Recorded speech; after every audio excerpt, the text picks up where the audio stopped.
Ça fait peur, ça fait grincer les dents, ça fait peur en tout cas. Au cours de ces dernières semaines, le monde ne cesse de trembler, l'Afrique ne cesse de trembler, mais également le Rwanda n'est pas du reste parce que le Rwanda est également fait partie du continent africain et bien sûr du monde dans sa globalité. Ce soir, nous allons comprendre les tenants et les aboutissants.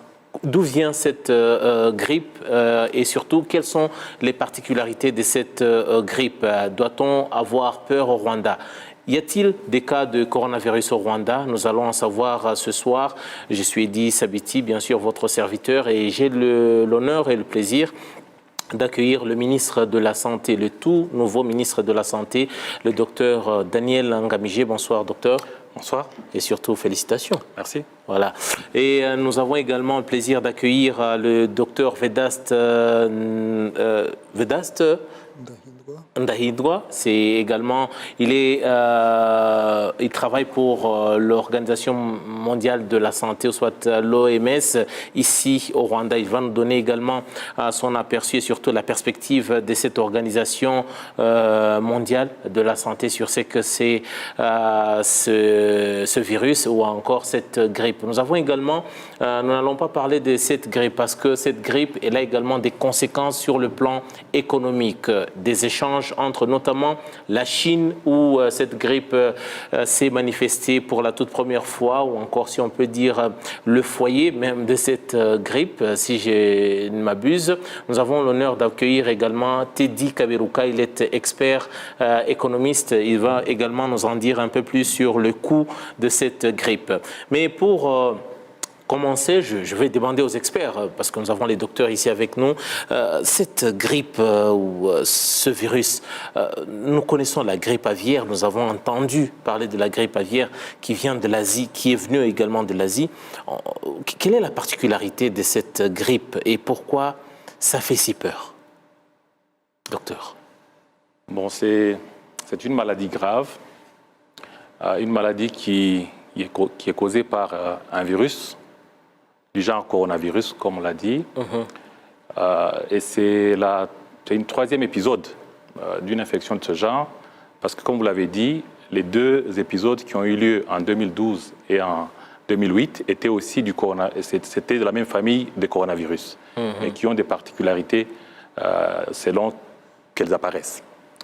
Donc, aujourd'hui, nous sommes donc en face d'une pandémie mondiale qui est causée par coronavirus 19, qui est donc un virus, un rétrovirus, qui affecte donc les humains et qui a envahi pratiquement la Chine et plusieurs autres pays. Aujourd'hui, on est à 85 pays déjà atteints par cette maladie. On a plus de 100 000 cas confirmés, plus de 3 500 décès. Au niveau de l'Afrique, on a déjà 7 pays atteints. Et donc, heureusement, avec peu de cas, le pays qui a beaucoup plus de cas, c'est l'Algérie. Justement, docteur Vedaste, vous qui êtes également expert en la matière, nous avons le monde, doit-on dire que le monde peut-être n'a pas vu cette situation arriver? Comment est-ce que ça a pris de telles, disons, propensions jusqu'à ce qu'aujourd'hui ça devienne une menace mondiale? Merci beaucoup. Je pense que ça a surpris au niveau du commencement d'abord. Et c'est pour cela qu'on a commencé par dire que c'était un coronavirus nouveau. Donc, c'était connu, à part sa forme du virus, quand on l'a regardé, on a trouvé que c'était un coronavirus, ça c'était certain, mais qui n'a jamais été identifié chez l'humain.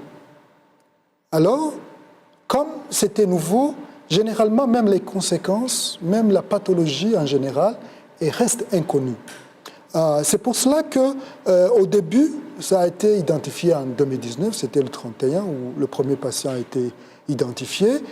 On a voulu d'abord comprendre, en plus, comment ça se transmet, est-ce que c'est traitable, est-ce que ça peut être sévère. Donc c'est pour cela qu'au début, on l'a vu, il y a eu des premières alertes, qui ont fait qu'on a évolué à ce sens et on a pris des mesures. Donc c'était la façon de surprendre au début qui a fait vraiment peur. Et même jusqu'à maintenant, on peut dire que tout n'est pas encore bien identifié, tout n'est pas encore connu, mais on est en train de fouiller, de chercher et de savoir plus sur ce genre d'infection qui menace le monde, bien sûr. On parle du monde aujourd'hui, le Rwanda s'inquiète, mais tout au début, on parlait d'abord de la Chine. Et aussi, en 2012, c'était toujours la Chine qui était... d'où est venue cette grippe, ou encore la situation s'est aggravée également en partant de l'Asie. Y a-t-il une particularité? Y a-t-il une zone disons, y a-t-il une zone menacée ou qui a une telle propension à pouvoir être menacée par de telles grippes? Disons, on peut dire qu'il y a une combinaison de facteurs et des hypothèses qu'on avance. On parle d'une certaine susceptibilité des Asiatiques. Ce ne sont que des hypothèses par rapport à ce qu'ils possèdent certains récepteurs, leurs cellules possèdent, les Asiatiques possèdent un certain nombre de récepteurs favorables à l'entrée du virus dans les cellules. Parce que, pour rappel, un virus ne vit que quand il entre dans une cellule, pour notamment se multiplier, prendre en otage la cellule et donc transformer la cellule en une machine de production des virus. Et donc, quand les cellules ont une susceptibilité importante, ou plus grande par rapport, je veux dire des Asiatiques, par rapport à d'autres nations, je veux dire, c'est une hypothèse comme quoi l'épidémie a beaucoup plus de chances, de propension de sévir dans ces zones-là. Ce ne sont que des hypothèses, comme je l'ai dit. Autre chose, il y a des habitudes. Il y a des réservoirs de ces virus, notamment au niveau des animaux, des mammifères surtout. Et donc, s'il y a des pratiques, des habitudes de pouvoir être en contact étroit avec ces animaux, le virus finit par rompre l'équilibre qu'il avait de vivre en symbiose avec son réservoir et ainsi attaquer les hommes qui l'ont rapproché de près. Donc, ce sont des hypothèses qui cherchent à justifier pourquoi ces pandémies ont toujours beaucoup plus d'origine du côté de l'Asie. On en a eu au Moyen-Orient et maintenant on en a en Chine, mais avec ça se répand sur pratiquement tous les pays. Teddy Kaberuka, vous êtes économiste.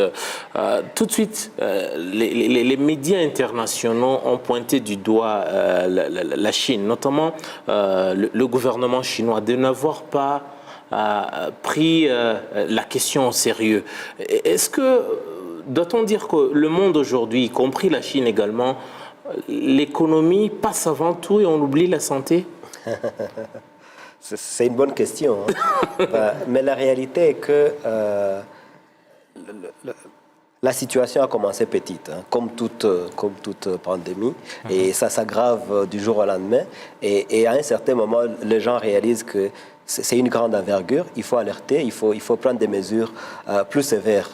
Donc ça, c'est un fait. Mais il faut aussi reconnaître l'importance ou la taille de la Chine par rapport à l'économie mondiale.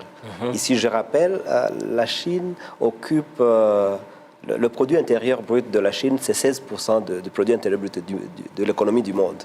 Donc, tu comprends que la Chine a... Ça pèse lourd. Ça pèse lourd sur eux. Voilà, donc, il n'y a pas un pays sur cette terre des hommes qui ne fait pas des transactions économiques avec la Chine.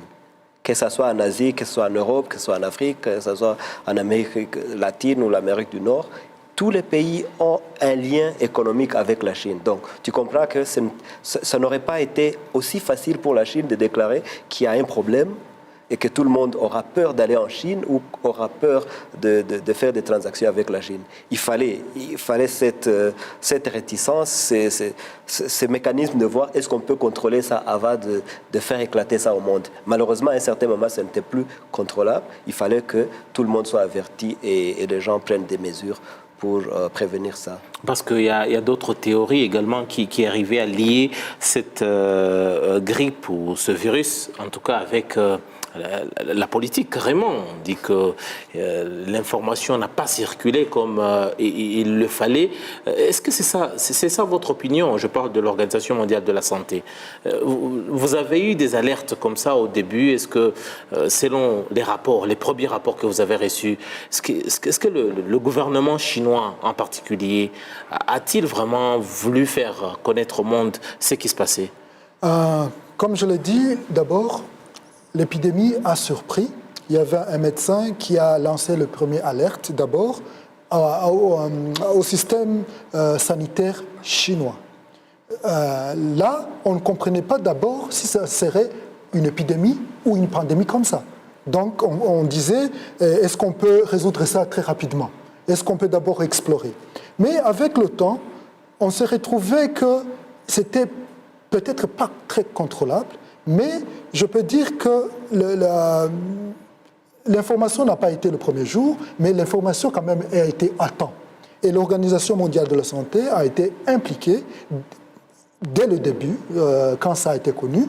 Et il y a eu des efforts de coordonner avec le gouvernement chinois et l'OMS et d'autres partenaires, inclus aussi des chercheurs, pour en savoir plus et pour au moins donner l'information qui pouvait aider les scientifiques à fabriquer des kits de dépistage au laboratoire. Parce que c'est avec ce que les Chinois ont donné aux autres que les tests de laboratoire ont été développés et maintenant circulent presque dans le monde entier pour pouvoir isoler, identifier et dépister avec précision ce virus. Donc, au début, on ne connaissait pas, mais l'alerte vraiment a été lancée et les efforts ont été coordonnés de façon rigoureuse avec l'Organisation mondiale de la santé, qui a même fait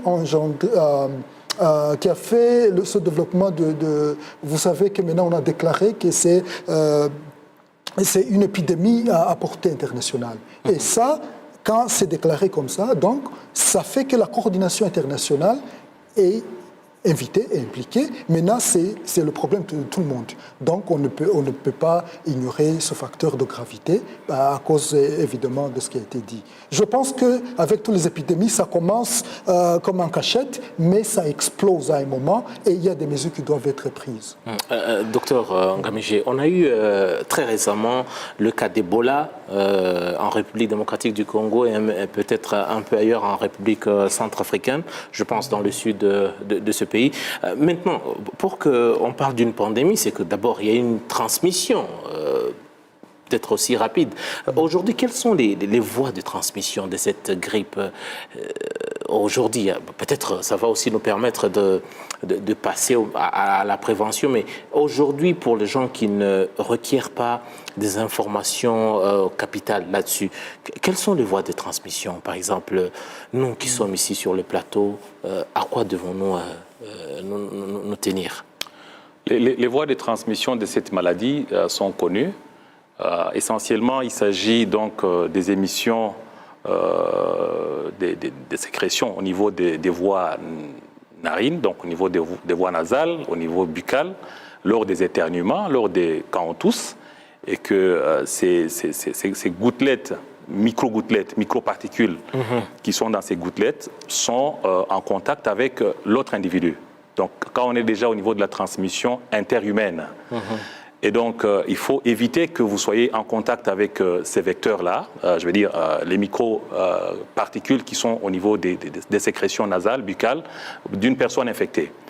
Ces sécrétions peuvent se poser sur une surface et quand vous y touchez, et que vous touchez aussi à vos voies respiratoires, à vos yeux, dans votre bouche, vous vous contaminez en touchant sur les sécrétions qui sont tombées sur une surface. Voilà. Donc, principalement, ça, ce sont les voies. Mais comme pour ajouter à ce que mon collègue Vedaste a dit, il y a beaucoup de questions depuis le premier jour de cette épidémie jusqu'à aujourd'hui. Les gens se posent des questions. Parce qu'on a aussi isolé ces virus au niveau des selles. Okay. Vous comprenez qu'au-delà des voies aériennes, on en trouve maintenant même au niveau des selles. Est-ce que ça va être une source de contamination? On n'en sait pas. Ce virus a posé un problème important de son incubation. On ne sait pas à partir de quand Justement là-dessus, par rapport à l'incubation de ce virus, également, ça nous ramène également à la question de la létalité même de ce virus, parce que son temps d'incubation nous ramène également à la létalité. Bon, je vais dire, pour la létalité du virus, le virus est fragile. Comme tous les virus, en dehors d'une cellule, le virus n'est pas viable, donc il tient très peu. Ce que je voulais dire, c'est que quand la personne est infectée, à partir de quand cette personne développe des symptômes. On a une moyenne de 14 jours, mais on a aussi des porteurs asymptomatiques qui sont infectés, qui n'ont pas de symptômes et qui sont contaminants.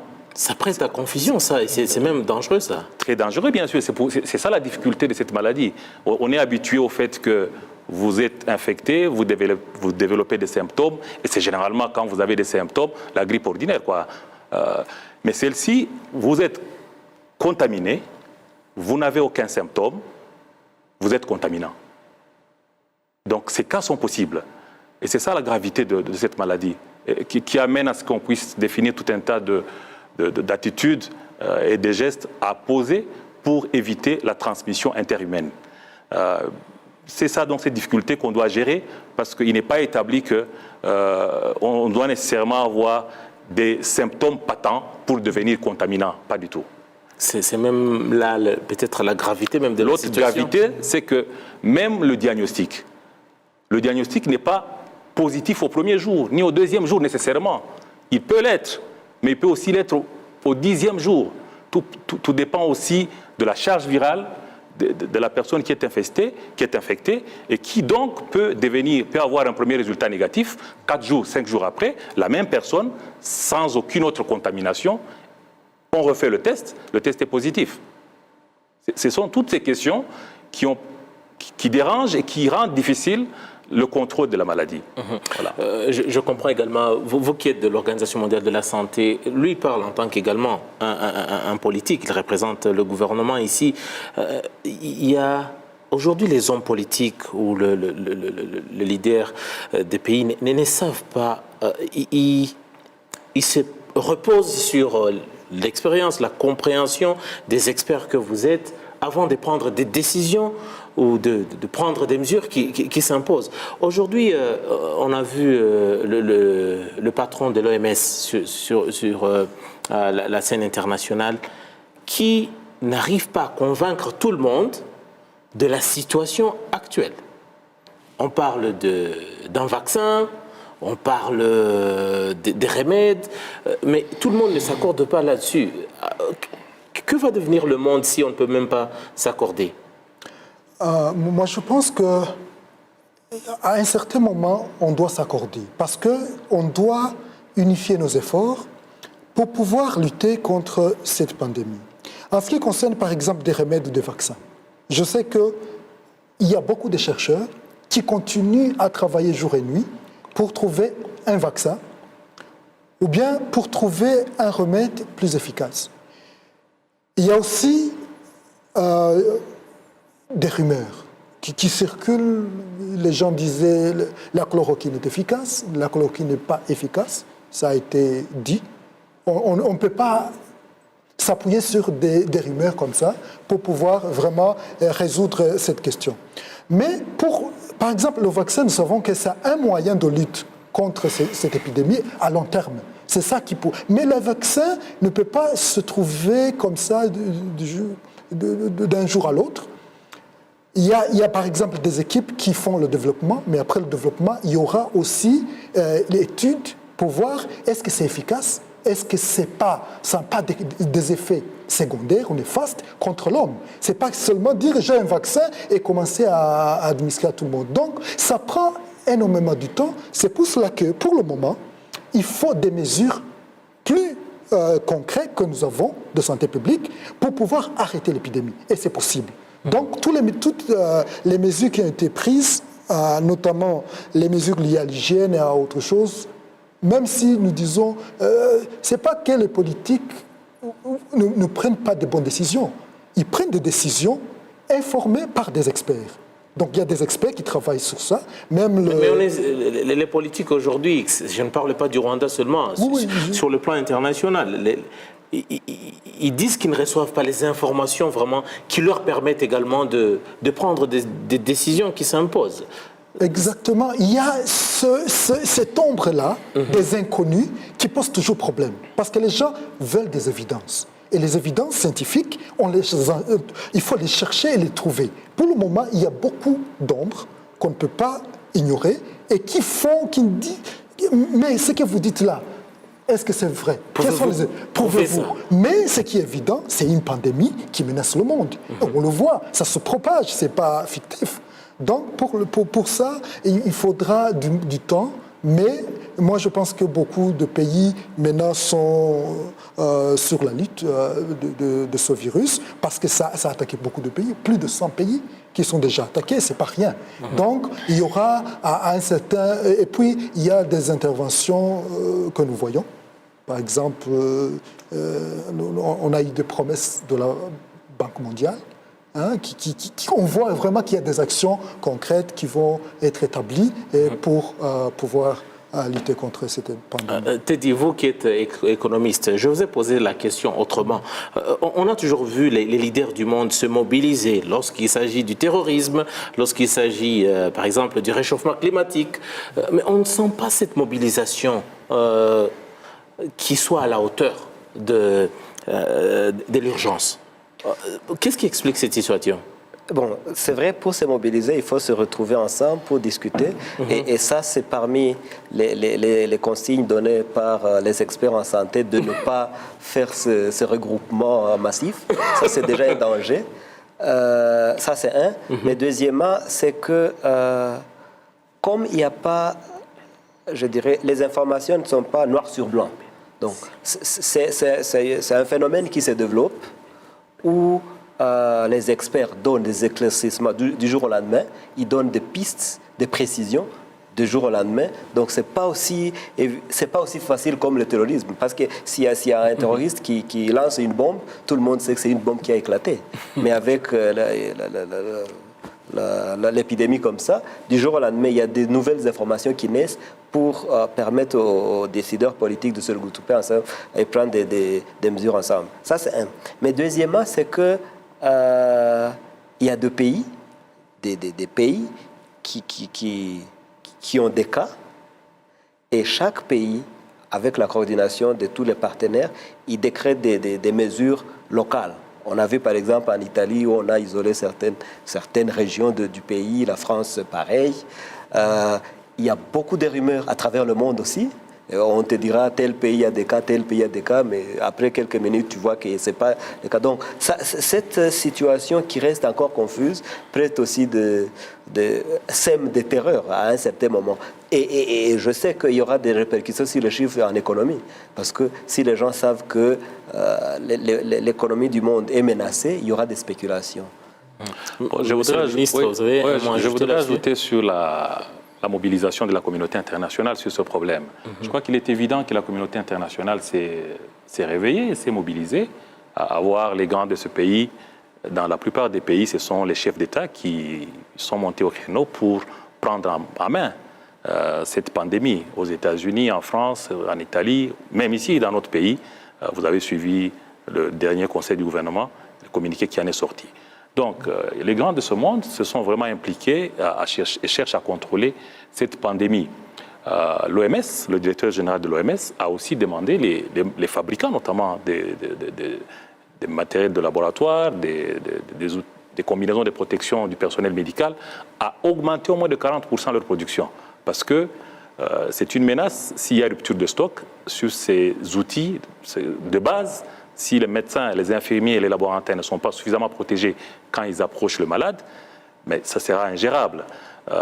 Il en est de même, il a invité les pays qui ont décrété les interdictions d'exportation des tests, des masques et tout autre matériel utilisé pour la prévention de cette maladie, de pouvoir lever ces interdictions. Parce qu'il y a une certaine réaction de pouvoir, on dirait, conserver le peu qu'ils ont parce qu'ils ne savent pas quand est-ce que l'épidémie va sévir sur leur territoire. C'est cette peur-là? C'est cette peur, mais il faut que les industries puissent produire davantage et qu'il y ait des quantités qui puissent être exportées pour une solidarité internationale en vue de répondre à cette épidémie.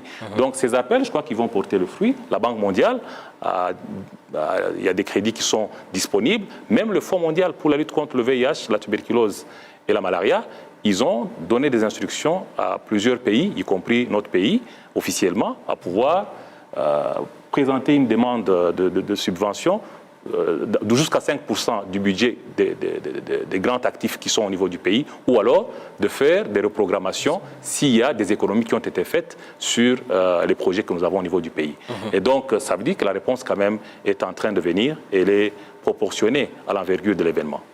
Mais en attendant, je disais que les pays ont d'abord pris le devant. Ça veut dire qu'il y a des initiatives d'abord par pays, parce que cette menace, c'est vrai, elle est internationale, mais chaque nation essaie un peu de balayer devant sa porte. Et quand on parle de la porte des pays, l'aéroport, c'est une des portes, en tout cas, de pays. Je vais vous proposer à suivre un élément sur le Rwanda, le cas du Rwanda, parce que c'est du Rwanda que nous parlons aujourd'hui, et c'est de là que nous parlons, ici à la télévision rwandaise. Nous allons voir comment est-ce que les gens sont passés au peigne fin pour voir la situation, disons, pour parer à toute éventualité. On va suivre cet élément et puis on revient après avec quelques explications.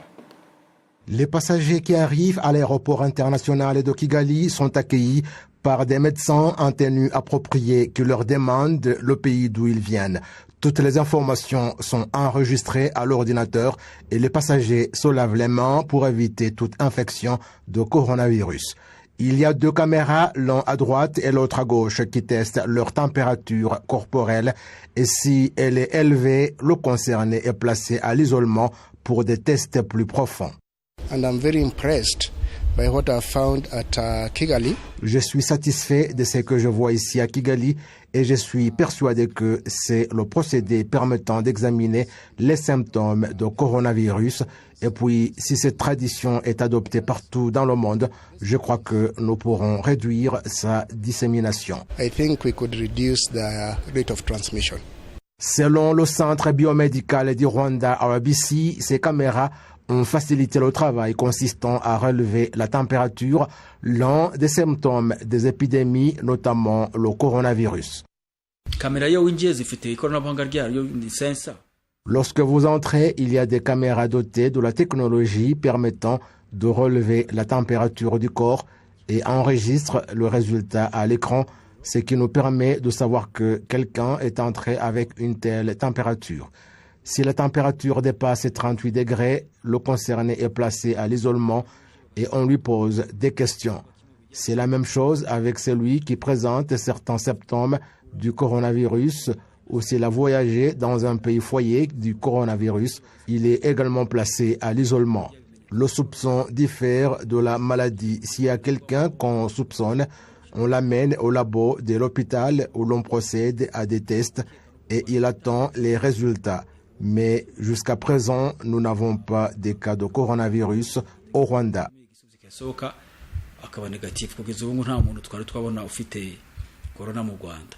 Ce procédé est le même que celui qui a été appliqué en 2014 lorsque le Rwanda a commencé à contrer l'entrée d'Ebola dans le pays. En Afrique, des cas de coronavirus sont signalés au Sénégal, au Nigeria, au Maroc, en Algérie, en Tunisie et en Égypte. Dans le monde, des cas d'infection de coronavirus sont plus de 90 000 dans 72 pays. En Chine, ces cas atteignent les 80 000 et 3 000 décès ont été enregistrés. La Banque mondiale a entre-temps accordé une aide d'urgence de 12 milliards de dollars américains aux pays foyers du coronavirus pour qu'ils prennent des mesures adéquates pour le contrer.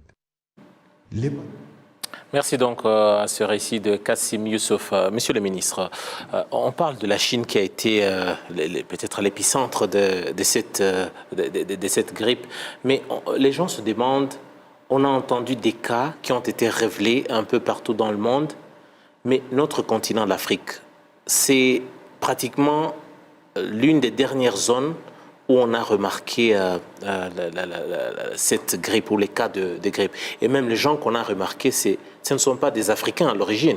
c'est des gens d'autres continents. Doit-on dire que, là je pose la question comme un homme vraiment qui n'est pas du domaine, y a-t-il l'organe d'un Africain, est-il fait à ce qu'il puisse résister à une certaine menace par rapport aux autres? Parce que tout à l'heure, vous parliez du corps des Asiatiques exposés. Est-ce que, au sens opposé, les Africains ont-ils une certaine immunité qu'ils développent? Pas du tout, la réponse est claire. Les Africains sont aussi vulnérables à cette maladie et c'est pourquoi toutes ces mesures sont prises en Afrique, dans tous les pays, y compris le Rwanda, jusqu'à ce que cette épidémie soit cesse naturellement ou qu'il entre en déclin suivant l'évolution généralement de ce genre d'épidémie. Voilà. Mais sinon, tout le monde est à risque jusqu'à preuve du contraire. Et aujourd'hui, maintenant, pourquoi le contrôle? Nous savons que les installations, les infrastructures sanitaires sur le continent africain, ce n'est pas toujours évident. Les moyens ne sont pas toujours disponibles dans le secteur santé. Et il y a des zones presque incontrôlables. On ne sait pas contrôler le mouvement des populations. Là, ce n'est pas une autre menace, vu qu'en Afrique, ce n'est pas toujours évident de contrôler. Au fait, vous avez vu, même dans les autres continents, tous les cas qui sont arrivés sont des cas importés. Donc, ce sont des cas qui sont venus de l'Asie.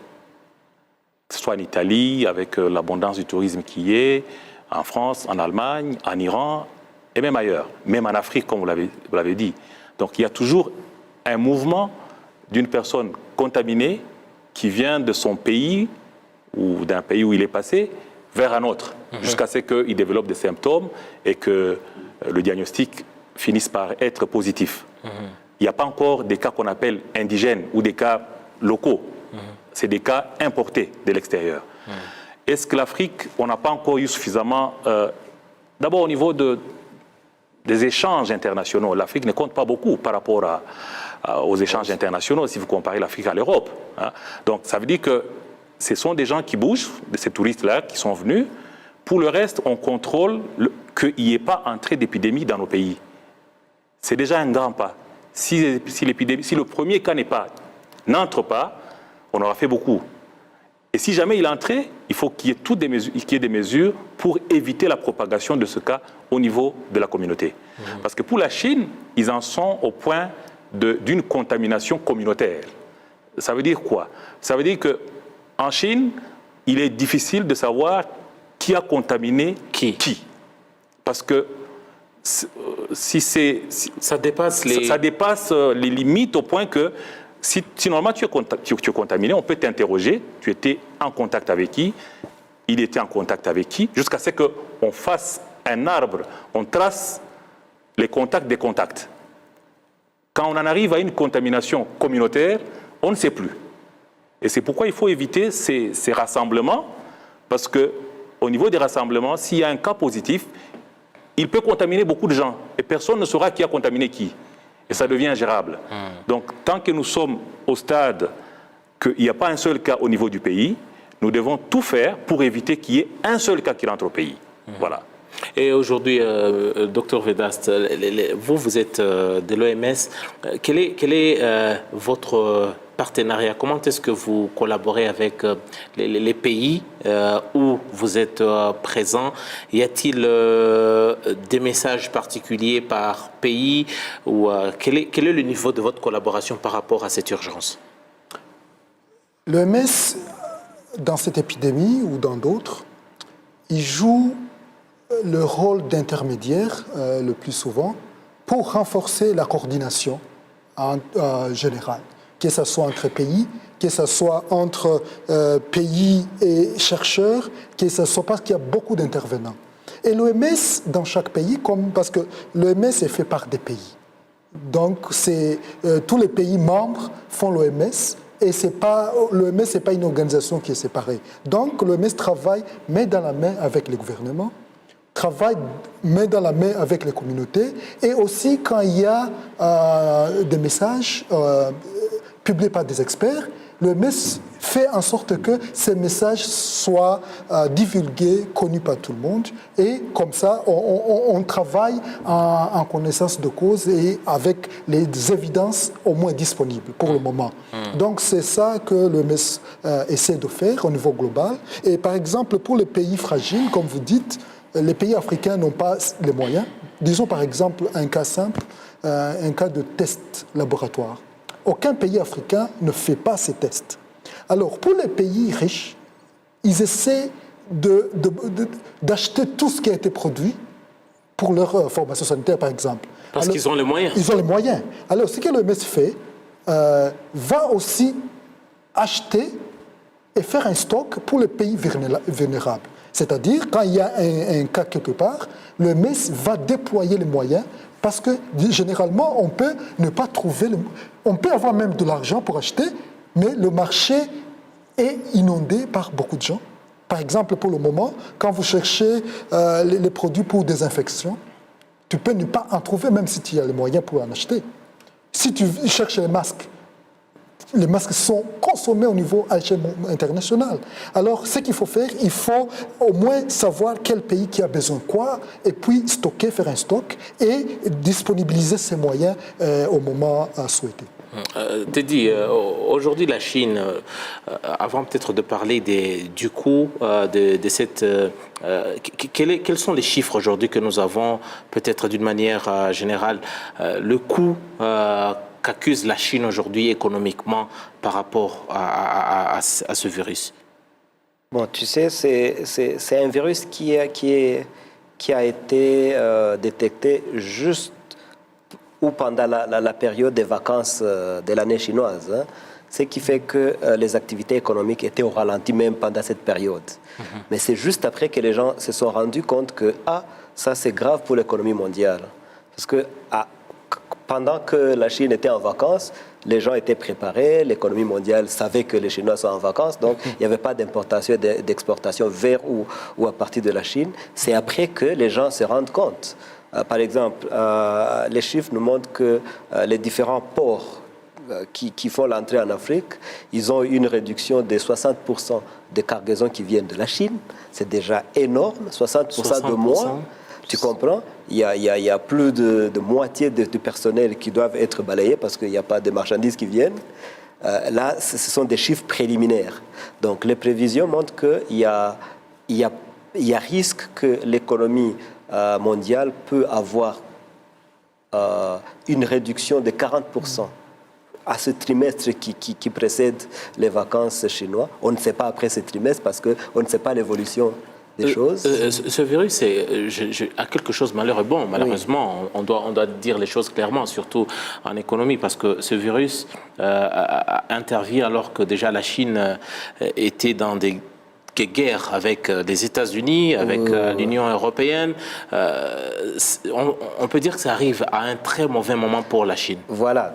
Déjà la Chine a connu une baisse de l'économie en 2019, vu leur guerre avec les États-Unis et l'Union européenne. Donc, ils avaient eu une diminution de leur économie de 2% de moins par rapport à l'année précédente. Là, c'était déjà, parce qu'il y a eu plus de 5 millions de personnes qui ont perdu leurs emplois, tu comprends? Donc là, c'est la situation qui ne fait que s'empirer. Depuis que l'épidémie a été déclenchée, ils ont décrété des mesures qui font que les gens n'aillent pas dans... Les usines ne fonctionnent pas, l'économie est au ralenti à 60%. Donc tu comprends que c'est vraiment une situation difficile. Et on peut dire qu'il y a des mesures qui naissent pour trouver une solution. Il y a par exemple le commerce en ligne qui monte pour permettre à la population de réduire les contacts avec homme-homme. Ça c'est une opportunité que les gens voient. Il y a l'éducation qui ça change de l'élève avec l'enseignant dans la classe, l'éducation à distance qui monte encore. Donc ça sont des mesures qui naissent à cause du problème qui est là.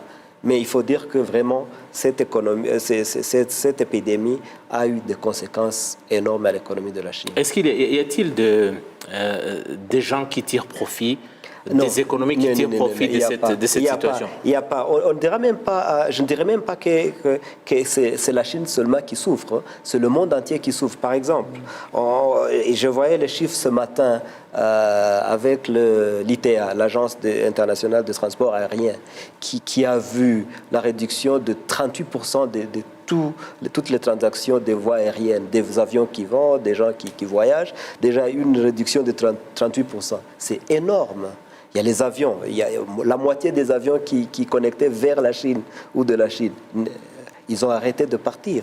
Il y a le tourisme de par le monde. Rappelez-vous, la Chine, c'est un marché de plus d'1 milliard d'habitants qui font les transactions avec le monde entier, qui vont en vacances, qui reviennent de vacances, qui exportent, qui importent. Donc c'est un problème sérieux que c'est bien que les experts en santé ils saisissent la situation en main. Sinon, si ça continue pour une autre année, ça serait catastrophique.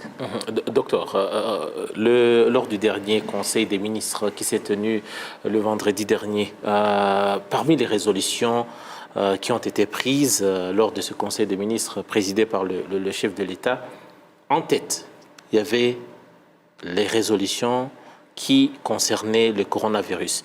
Ça explique à quel point il prend à bras-le-corps cette situation. Ça explique tout l'intérêt que le chef d'État a envers ce problème. Parce qu'il est capital, il paralyse tout.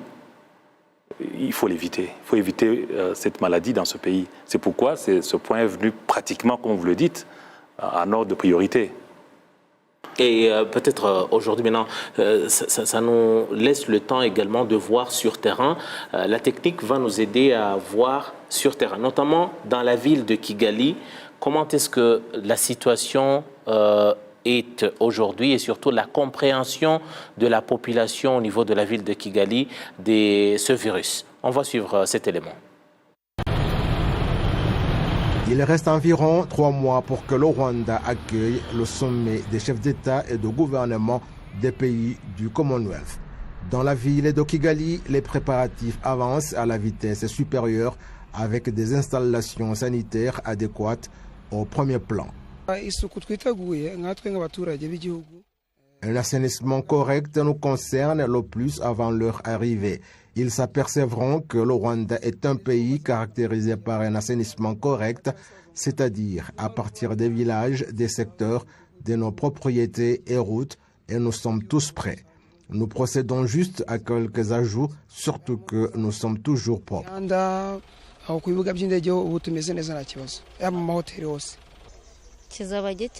Le pays sera très propre car notre hygiène concerne le corps et aussi les routes. On ne se sert plus les mains pour se saluer. Il suffit de dire bonjour et l'on poursuit sa route pour éviter toute propagation de la maladie. La secrétaire exécutive du secteur de Remera, Murekatete Patricie, indique que ces préparatifs entraînent sûrement certaines transformations pour améliorer l'apparence de la zone. Vous avez vu que nous remplaçons l'herbe verte par des fleurs.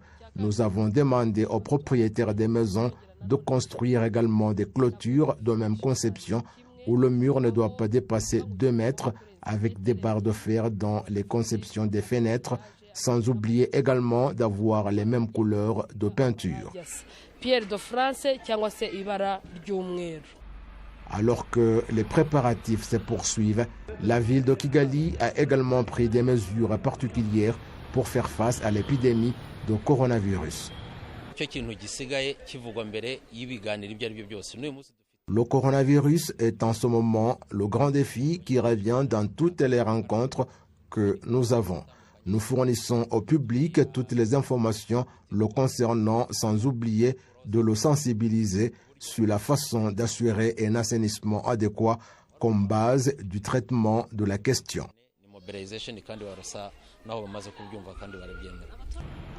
Le 26e sommet des chefs d'État et de gouvernement du Commonwealth aura lieu à Kigali du 22 au 27 juin de cette année. Le Rwanda est le 2e pays africain à accueillir ce grand événement. Voilà, merci donc à Kassim Youssouf une fois de plus. Monsieur le ministre, aujourd'hui nous avons vu les gens qui travaillent à différents niveaux qui tout de même sont conscients de ce virus. Et maintenant, ici on parle de la ville de Kigali avec toutes les activités qu'on y retrouve et d'autres préparatifs pour d'autres peut-être événements à venir. Que dire maintenant des zones rurales? Il y a tout un effort qui est en place pour mobiliser toute la population à se prévenir contre cette maladie. Donc il n'y a pas seulement que Kigali. Donc il y a un comité national qui s'occupe de cette pandémie en termes de prévention.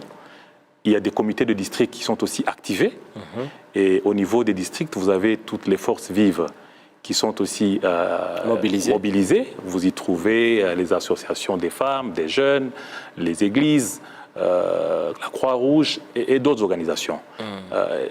Donc tout le monde est informé des mesures de prévention. Tout le monde est appelé à adhérer à ces mesures de prévention. Vous avez vu des instructions qui sont sorties des différentes églises pour demander à leurs fidèles de recourir aux mesures d'hygiène systématiquement quand ils vont à l'église. Ils doivent laver les mains, ils doivent utiliser les solutions hydroalcooliques pour pouvoir, avec antiseptiques, pouvoir se prémunir contre cette maladie.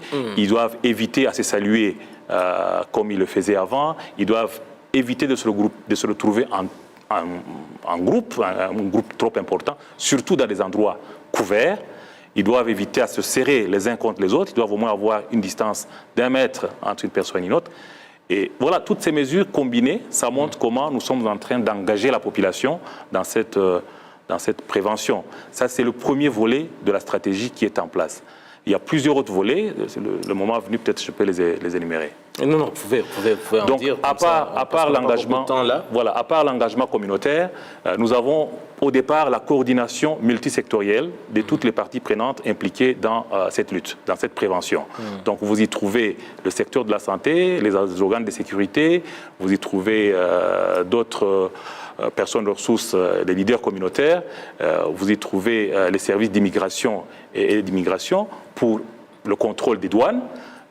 Donc, vous avez les partenaires internationaux qui sont au niveau du pays, comme l'OMS.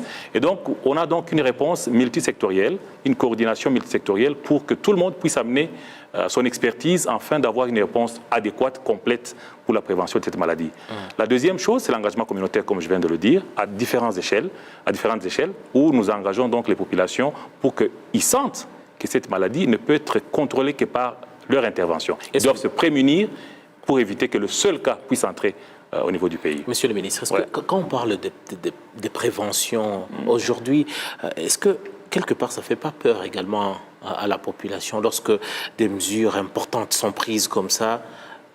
Ça rassure, c'est vrai, mais quelque part ça ne fait pas peur. Non, ça rassure parce qu'on leur communique comment ils doivent s'y prendre, on leur explique comment la maladie se contamine, on leur expose les méthodes de prévention et ils se rendent compte que ce sont des méthodes faciles à assimiler. Et donc, du coup, ça ne devrait pas normalement leur poser... C'est plutôt, ça devrait les rassurer, comme quoi il y a toutes les mesures qui sont prises pour que la maladie ne puisse pas entrer. Autre chose, maintenant, c'est la surveillance que nous faisons. La surveillance au niveau de points d'entrée. Vous l'avez montré dans votre reportage, que ce soit sur l'aéroport de Kigali, mais même sur les frontières terrestres. Toutes les frontières terrestres, les entrées, nous y avons du personnel qui travaille étroitement avec les agents de la douane pour que ceux qui viennent, ils puissent être interrogés, qu'on sache d'où ils viennent, sont-ils porteurs d'un seul symptôme de cette maladie et que les directives puissent être appliquées quant aux examens complémentaires et même une mise en quarantaine si besoin. La question que les gens se posent encore aujourd'hui, c'est le Rwanda, avons-nous un personnel, avons-nous le matériel, les équipements adéquats pour faire face à cette situation? Nous avons du personnel formé sur toutes ces frontières-là. Nous avons du personnel formé au niveau des hôpitaux qui vont accueillir les candidats qui sont transférés là-bas pour des examens. Nous avons du personnel au niveau des centres de traitement si jamais il y a un seul cas. Et des centres qui ont été rénovés, équipés avec du matériel médical adéquat. C'est un effort continu parce que la dynamique de cette pandémie impose des mesures supplémentaires en fonction de la réalité des cas. Donc, nous avons donc du personnel formé au niveau des centres de traitement. Si jamais il y a des cas, nous avons des centres d'isolement qui sont aussi fin prêts à pouvoir accueillir des gens pour une mise en quarantaine jusqu'à ce que les 14 jours soient écoulés. Donc, et nous avons des directives de prise en charge, nous avons des algorithmes de prise de décision qui ont été élaborés et diffusés au niveau de tout le personnel de santé. Donc, et des médicaments et des tests. Comprenez que même dans des pays développés, à un certain moment, ils sont pression sur le nombre de tests. Nous devons augmenter progressivement les tests que nous avons et c'est un effort continu jusqu'à ce que nous soyons en mesure au moins de répondre convenablement si jamais il y a un seul cas ici. Et ça a aussi un coût, ça veut dire que le budget doit être... Ça a un coût et je vous rassure que nous savons dépister cette maladie ici, au niveau de notre laboratoire national de référence. On peut donc dépister, il n'y a pas de problème, il n'y a aucun doute là-dessus. Et ça a donc un coût, ça a un coût important, mais le gouvernement s'y met avec les partenaires. Partenaire OMS que vous êtes aujourd'hui, est-ce que nous avions déjà un problème du réchauffement climatique? Tous les partenaires sur le plan international ne s'accordaient pas là-dessus. Est-ce que ce virus ou cette grippe, c'est également un moment de rappeler à tout le monde que nous partageons une même planète? Ça c'est vrai. Vous savez qu'il existe des régulations internationales qui ont été ratifiées en 2005, disant que tout pays doit participer à la lutte contre les épidémies comme ça. Parce que chaque pays doit se protéger et protéger d'autres pays. C'est pour cela que même la Chine, c'était sa responsabilité de protéger le monde. Et même tous les pays aussi doivent nous protéger.